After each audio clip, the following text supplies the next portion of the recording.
Well, hello and welcome to this quick live stream. My name is Frank Lavinia, and give me a second, I'll come up with the captions. Um, there we go. I realized I hadn't done a live stream since the Ides of March, which was the 15th, which was Friday. Today is the night, the 20th. It's been a wild time here in Chateau Lavinia. Or Maison Levy, as the case may be. Um, if you hear there's construction going on in the house because we had the windows replaced and a couple of the windows were defective, and some of the dogs are locked up, and they're not exactly happy about workmen being here and them being locked up. So, with that, I wanted to kind of talk about AI ethics and transparency. Now, if you saw my talk at Tech Day Pakistan, it's almost exactly the same talk, but I did add a slide. And this is something that I want to kind of go. And I'm not going to do the whole presentation, but I want to share some of the parts that are, I think, relevant and I've recently changed in light of recent events. So, and when you see it, you'll know exactly which recent event I'm referring to. And again, I've said this before, I'll say it again. We are at a critical juncture when it comes to AI, when it comes to our society and the type of world that we have to decide the type of world we want to live in. Not just for us, but also for our kids. And I am very conscious of the fact that usually whenever somebody says, think of the children, that's usually a bad sign. However, I would say here it's actually, I think, something worth contemplating. All right, so this is not the news story I was referring to, but if you look, there's been a lot of controversy around AI. And of particular interest, there's certainly a lot of controversies flagging OpenAI, Google, right? I still don't know the name of this company here. And if you look up the story, maybe I'll do a full on talk about it at some point. But the story, if you just do a search on your search engine of choice, it's a pretty sad story. The short of it is that there was this guy who had been falsely accused of robbing a sunglass hut because of shoddy someone's face was caught on shoddy CCTV footage. It was fed into some kind of facial recognition model, and it flagged him as the culprit. Now, obviously, there are a number of ethical concerns about that. However, the number one being the guy wasn't in state. He had a proof of it, and I forget exactly because some articles mention it, some don't. Some give conflicting reports, but he was either incarcerated or in a medical facility out of state, right? So the crime happened in Houston, but he was in a hospital or in jail in California, I think was the state, or was Arizona. Regardless, he had an actual legitimate alibi, right? I mean, he clearly could not have committed the crime, right? So it becomes this whole concern of what's going on here, right? And he ended up being 2 weeks in jail. Even more horrible things happened to him there. But you get the idea. So that got me thinking. As you all know, right? How are these models made? Well, you start with the data, you train the data, right? This is where the data scientists do their magic, right? Let's see. Oops. Well, in this case, what data was used to train this model, this facial recognition model? I don't know. Do you know? Nobody knows. What were the training methodologies here? Like what was used to prevent bias, or what was done to mitigate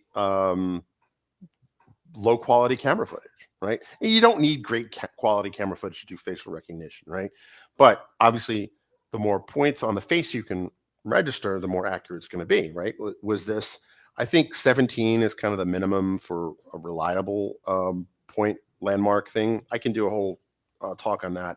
Let me know in the comments if you wanted to talk more about the technology behind facial recognition. But we don't know. I don't know. How is this model deployed? What's the ethics around it? What's the what's the what's the model, or like what's the governance around this model? I don't know. Nobody knows.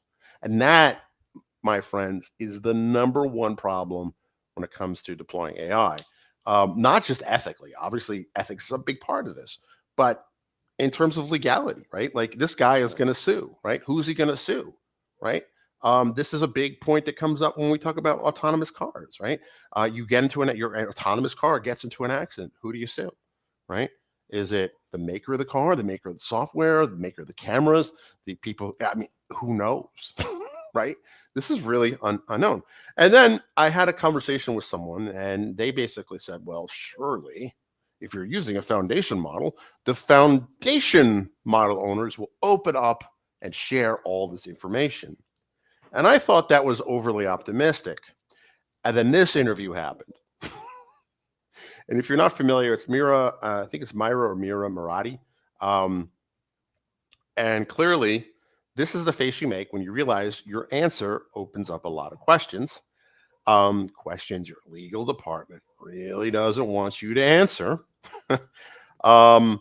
And if you did go to media training class, you probably wish you had paid attention to. Now, it's very easy to pick on Mira Murati because, I mean, that is the face that launched 1,000 memes. But her whole defense in this is that she didn't know. That was kind of what she said. And I think that's bogus for multiple reasons. One, she's the CTO of OpenAI, right? She knows. She's it's not a good look if she doesn't know where the training data come from, right? And you can tell from her body language, her eyes, and where kind of shifts, how she shifts in her chair. She knows the answer. She just doesn't want to say. And it's interesting because you watch the whole interview. The whole interview is pretty much, I think she was, whether this was intentional on the part of the interviewer, I don't know, or not. Most of it, if you watch the whole interview, it's actually a very friendly interview, right? Wall Street Journal gave it. I forget the name of the reporter who did it. But it's a very friendly interview for the most part, right? They talk about Sora and they talk about this. And then the interviewer, she asks, hey, what data was used to train this? And you can tell right away the look in Mira Murati's face is like, oh boy, this is not going to be a fluff interview. And I also know if you look up her history, her background, she has been in the Elon Musk extended universe, Elon Musk cinematic universe for a number of years. Right? She started at Tesla. She's clearly well educated. She's been in what I can tell from OpenAI from the inception. So she's clearly someone who knows what time it is. And for her to not know is clearly, she knows. She just didn't want to say publicly, right? Now, I'm not a PR expert, but I did go through some PR training and I did spend some time on K Street here in DC. This is the type of thing you train for, right? This type of disaster. If she did take the class, if they did put her through that, which I guess as a C-level executive, realistically in this day and age, she didn't pay attention, or she didn't do it. If you look at the congressional hearings where Sam Altman was talking, he clearly has been coached, right? And he comes from like Y Combinator and stuff like that. So he's been in the fire a bunch of times before, but I think this is really her first firewalk, so to speak. And you know, we really are at a crossroads here, right? Just in the stories that have already happened. And if you look at the advancements of robotics that are happening at NVIDIA, you really have to start wondering, like, are we in the prequel to a Will Smith movie or a Terminator movie? It could be. And this is where ethics, fairness, accuracy, privacy, and safety now become not just abstract concepts, but very important things. And I think there's a number of ways to address this, right? Because it's not a simple problem. There's no one silver bullet. But I think that one, people who are responsible for these models, people who make these models, people who deploy these models, absolutely have to ask themselves this one question. And this one question is, what if the model's wrong? Right? There was once a time that people legitimately thought computers don't make mistakes. Now, we all know computers do make mistakes. And it's the same thing here, right? There was probably, if I had to guess, again, they're not transparent. Whoever the Sunglass Hut and Macy's did, they're not transparent. We don't know. Like, well, it said it was this guy, right? Well, how do you know it was this guy?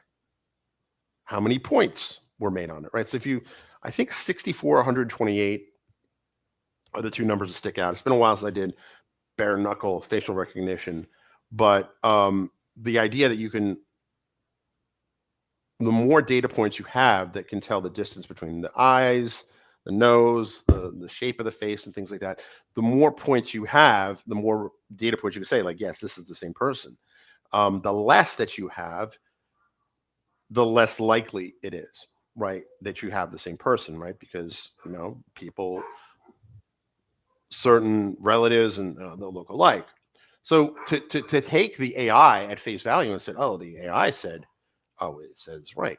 But you and I both know computers make mistakes. And if you're in the data space, you also know that this is a probabilistic field. This isn't about absolute certainty. It's based on math. That's true, right? 2 + 2 is always 4. But there's a heavy dose of probability thrown into this mix.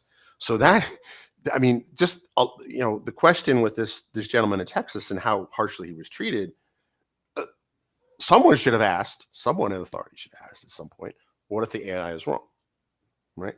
What was the probability of it, right? Was he identified with 80% accuracy? Was he identified with 97, 99, 100, 5%? Like, at what point? Like, what's that threshold? And I think that should be more open and transparent, which I think is really leads into my next talking point. And I don't have time to do the whole spiel today, but if you go look at the Tech Day Pakistan, that's my first time I gave the talk. When you open source something, you get a certain baseline of transparency that you don't get with proprietary models. And I say models in terms of business models, right? You get a baseline transparency that is higher than how software is done in closed source environments, right? We still don't really know how Sora was trained. We don't really know how ChatGPT was trained. We don't know. Why? Because they didn't tell us. And OpenAI is really open in name only. So what does that look like? What is that? What sorts of trouble are we setting up by having this all kind of done behind closed doors? And I think open source is really a means to a more transparent future. And I'm not naive. I'm not saying that open source is going to solve all these problems. However, you start at, instead of starting at level in the basement, so to speak, you're starting a few floors up. And we are reliant, all of us. I use ChatGPT. If you're within the sound of my voice, you're probably have used it too, right? Or you're using software platforms that are using ChatGPT behind the scenes, and you are trusting that they did the right thing. And there's no transparency. It's a lot harder to have accountability and visibility if there's no transparency. So the ethics in this space, I mean, this is just, I'm not picking on the CTO of OpenAI, but her reaction underscores a big part of the problem. The other part of the problem is no one is asking, hey, what if the AI is wrong? That's a bigger problem, right? So there's multiple problems here. There's not going to be one silver bullet. open sourcing these models or open weighting these models, whatever the term of the day is going to go a long way to fixing it, but it's not going to stop it. Now, the other thing that's deeply concerning is while this interview has launched 1,000 memes, I'm not seeing a lot of news cycle chatter about this, like at all, which means that they have the money and the power to kind of bury the story. And if you don't think that happens, you've not been around crisis PR people long enough. Just do your search, use your search engine of choice to find out more. That the ability to kind of shift and manipulate the news cycle is a thing, and the more money and power you have, the more you can do it. It is what it is, which is disappointing on multiple levels, but that's a topic for another day. So realistically, I mean, this could be forgotten in the next news cycle if it hasn't kind of already been. But this is a problem that we're going to live with for the next century, right? I know that sounds like I'm overplaying it. It sounds like I'm overdoing it. But this is a very real issue we're going to face. And you saw, the innovation in the space, the technical innovation isn't going anywhere. It's accelerating. Some people are saying it's starting to deaccelerate. Let's put that aside, right? AI is going to be a big part of our lives, whether we like it or not. It's going to be a big part of our children's lives, whether we like it or not. So we need to make sure that it's integrated into our lives, into our world in a way that we're happy with, the way that we can live with. Otherwise, it's going to be, you look at 100 some odd years ago when the internal combustion engine really kind of came of age. Well, were there alternatives at the time? Yeah, there totally were. This was chosen. People didn't think about the consequences. And now we have an entire economy that revolves around oil, good, bad, or indifferent, right? This is going to be a problem for humanity for a very long time to come. And a question of how do we mitigate that? And this time around, I don't think people could have foreseen the unintended consequences of the Industrial Revolution. I really don't think people saw that more into it. But now, as they call this the fourth industrial revolution, we have three examples to kind of follow.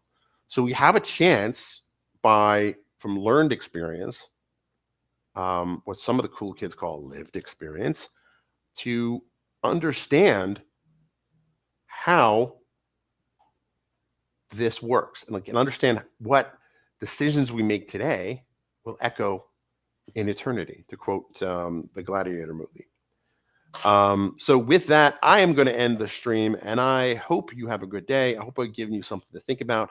If you like what you see, be sure to go and subscribe to this channel, wherever you're watching this. If you're watching this on LinkedIn, if you're watching this on